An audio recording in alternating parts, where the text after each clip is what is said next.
ഇതാണ് ഇതിൻ്റെ കംപ്ലൈൻറ്റ്. ഇപ്പോൾ ഒരു കുഴപ്പമില്ലാതെ വർക്ക് ചെയ്യുന്നുണ്ട്, ഒരു കുഴപ്പമുണ്ടാവില്ല.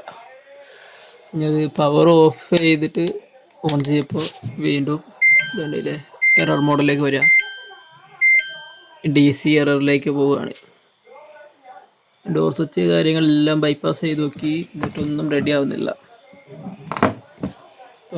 ഞാൻ ബോർഡ് റിപ്പയർ ചെയ്യുന്ന ടീമിനെ വിളിച്ച് നോക്കിയപ്പോൾ പറഞ്ഞ് ബോർഡ് മാറ്റാനാണ് പറഞ്ഞത്, സർവീസ് ചെയ്യാൻ കഴിയൂല എന്നാണ് പറയുന്നത്. ഡോർ സ്വിച്ചൊക്കെ ഞാൻ ബൈപ്പാസ് ചെയ്ത് നോക്കി, എന്നിട്ടൊന്നും റെഡി ആവുന്നില്ല. വേറെ ഇതിൻ്റെ ക്ലാവ് അടിച്ചിട്ട് കംപ്ലൈൻ്റ് ഒക്കെ ആണോ നോക്കിയിട്ട് ഫുള്ള് ക്ലിയർ ആക്കി, എന്നിട്ടൊന്നും ശരിയാവുന്നില്ല.